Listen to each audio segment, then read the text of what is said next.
Hello students.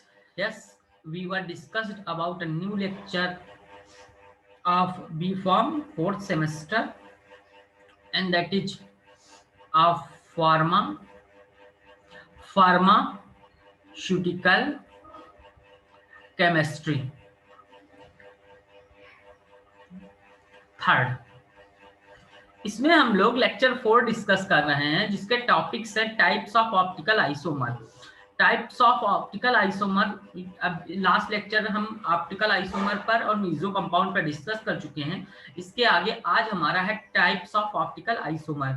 Optical isomers are two types and first one is enantiomer and second one is diastereoisomers. What is enantiomers अब हम लोग discuss करेंगे। Enantiomer क्या होते हैं? Those optical isomer of a compound which are mirror image of each other. ऐसे optical isomer किसी compound के which are mirror image of each other, जो कि एक दूसरे के मिरर इमेज हों, but mirror image are non super impossible. लेकिन मिरर इमेज की जो इमेज हो वो ना बदले, दे आर कॉल्ड इनैंसियोमर्स। फिर से हम लोग समझ लें, those optical isomer of compound, किसी कंपाउंड के optical isomer which are mirror image of each other, जो एक दूसरे के मिरर इमेज हैं, but mirror image are non super impossible, they are called enantiomers. लेकिन मिरर इमेज जो हो वो सुपर इम्पॉसिबल ना हो, यानी कि उसकी जो इमेज हो वो चेंज ना हो। ठीक है, अब इसको हम लोग डिटेल में डिस्कस कर रहे हैं इस एग्जांपल को। तो इसके लिए हम लोग छोटी सी स्लाइड ले लें और उस स्लाइड को लेके फिर हम लोग डिस्कस करेंगे। तो एक दो स्लाइड लेते हैं जिससे कि हम लोगों का डिस्कशन हो जाए अच्छा। ठीक है, तो इसके लिए एग्जाम्पल है लैक्टिक एसिड का। एक एग्जाम्पल है यहाँ पर लैक्टिक एसिड का, उसको हम लोग ध्यान से पढ़ते हैं। ठीक है, तो यहाँ पर C है, ऊपर C से CH3 लगा है, इस साइड OH लगा है, इधर लगा हुआ है COOH और इधर लगा हुआ H। ये है एक लैक्टिक एसिड का फार्मूला। अब लैक्टिक एसिड में देखिए, अगर इसका हम लोग मिरर इमेज बनाएं, इसकी मिरर इमेज बनाएं, ठीक है, अगर मिरर इमेज बदल जाए, फिर से समझिए, mirror image non super impossible का मतलब, मिरर एक शब्द था वहां पर, मिरर इमेज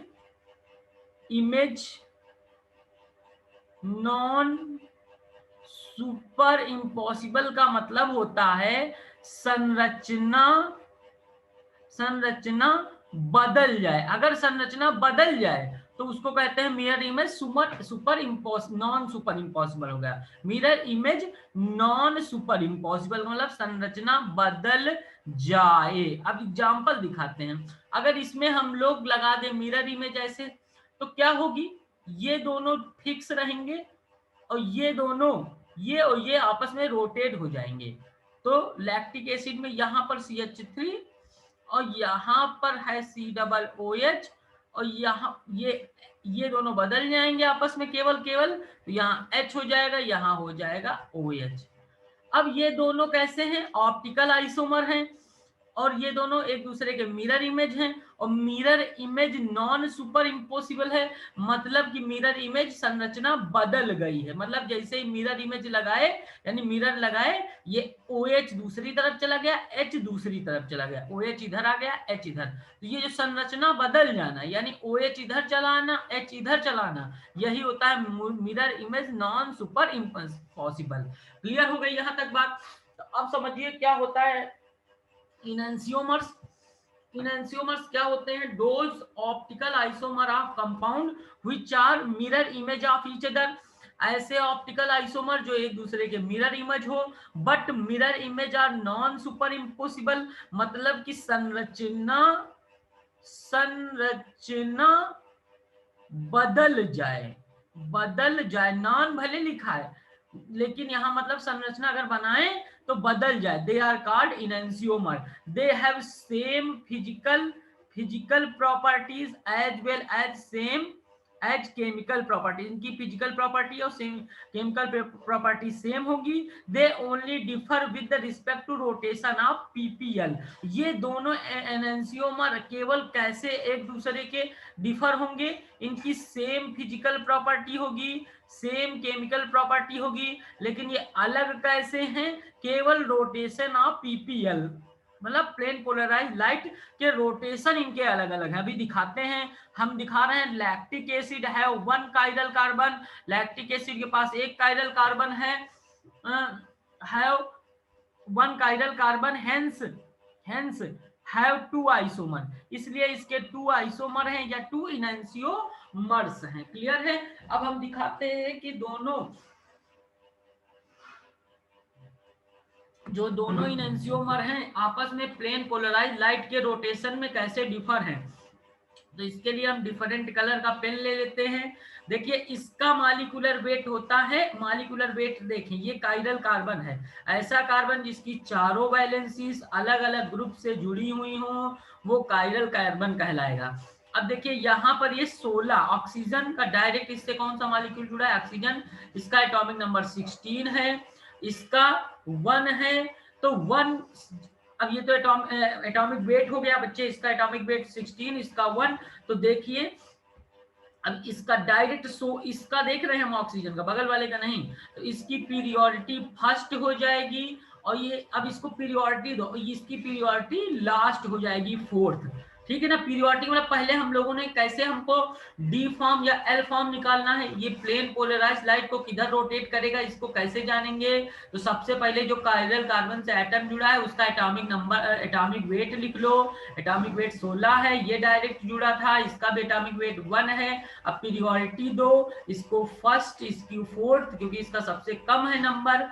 अब देखो ये कार्बन है, हम और भी दे सकते थे पीरियोडिटी सब, लेकिन देखो कौन ज्यादा एटॉमिक वेट वाला है। अब दो जगहों पर लड़ाई है, नंबर 2 की लड़ाई फाइट है और नंबर 3 की फाइट है पीरियोडिटी में, दोनों का वेट तो 12 हो जाएगा, लेकिन और अब जब पहले आइटम से डिसाइड नहीं हो रहा तो दूसरे आइटम से देखो, यहाँ पर सी है और यहाँ पर ओ है, तो यानी ये वाला जीत जाएगा, यानी नंबर 2, यहाँ पर ओ है दूसरा आइटम, यहाँ दूसरा नंबर आइटम एच है, तो जीत जाएगा, यानी कि ये वाला ले जाएगा।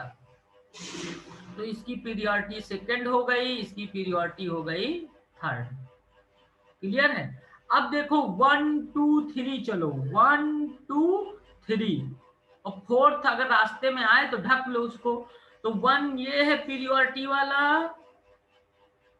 रोमन में, 2 कहाँ है, 2 हो गया, 4 को हमको ढक लेना है 3, तो ये लाइट को किधर रोटेट कर रहा है, क्लॉकवाइज, घड़ी की सुई की दिशा। भाई 4 को हम ढक लेंगे, 4 से मतलब नहीं, 1 के बाद 2 चलना है, 1 के बाद 3 तो जाएंगे नहीं ऐसे, तो 1 2 4 ढक लेंगे और 3, तो ये क्लॉकवाइज रोटेट कर रहा है, इसलिए ये डी फॉर्म है, डेक्स्ट्रो रोटेटरी है।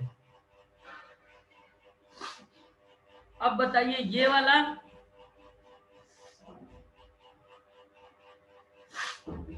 इसको देखते हैं, तो ये काइरल कार्बन है, इसका एटॉमिक वेट 1 है, इसका 16 है, इसका 12 है, इसका 16 है। अब देखिए अब इसमें करते हैं, सॉरी इसका 16 नहीं है, इसका भी 12 है, इसको 4th पीरियोडिटी, इसको 1st पीरियोडिटी, इसको मिलेगी, अभी पीछे देख चुके हैं, इसको मिलेगी 3rd पीरियोडिटी और इसको मिलेगी 2nd पीरियोडिटी। फिर 1 2 चलना है, तो 1 यहाँ है, 2 यहाँ है, 4 को देखना नहीं, 3 इधर है। अब की बार हम लोग एंटी क्लॉकवाइज चले, कैसे चले, एंटी क्लॉकवाइज, क्लॉकवाइज, और इसलिए ये हो जाएगा एल फॉर्म। ठीक है, और इधर कैसा चले थे, क्लॉक वाइज, इसलिए हो गया था डी फॉर्म। अब स्टूडेंट्स देखिए, तो दोनों में ये दोनों क्या हैं, हमने बताया था कि those optical isomer which are mirror image of each other, जो कि मिरर इमेज हो एक दूसरे के, तो हाँ मिरर इमेज हैं। ऑप्टिकल आइसोमर क्यों हैं, क्योंकि ये इनके पास काइरल कार्बन है, और मिरर, इसकी mirror image non super impossible हो, ठीक है ना, मतलब कि यहाँ पर मिरर इमेज बदल जाए, तो यहाँ पर H था, यहाँ पर OH था, संरचना बदल गई, यहाँ पर OH, यहाँ पर H बदल गया, तो those optical isomer which are mirror image of each other, ऐसे ऑप्टिकल आइसोमर जो एक दूसरे को मिरर इमेज हो, and mirror image are non super impossible, और मिरर इमेज कैसे हो, नॉन सुपर इम्पॉसिबल हो, they have same physical properties and same chemical properties, they are differ only, ये दोनों डिफर खाली कैसे होंगे enantiomer, differ only rotation of PPL, केवल पीपीएल के रोटेशन पर डिफर होंगे, पीपीएल, तो पीपीएल पीपीएल पीपीएल, तो ये क्लॉकवाइज रोटेट करेगा, ये एंटी क्लॉकवाइज रोटेट करेगा, पक्का। तो यहाँ पर एनेंसियोमर खत्म हो जाता है, देख रहे हैं ये वाला क्लॉकवाइज रोटेट कर रहा है डी फॉर्म, और ये वाला क्या कर रहा है, anti clockwise, small D small L, laevo rotatory है, ये डेक्स्ट्रो रोटेटरी है। इस तरह से हम लोगों ने खत्म कर लिया यहाँ पर एक टॉपिक, दैट इज एनेंसियोमर्स।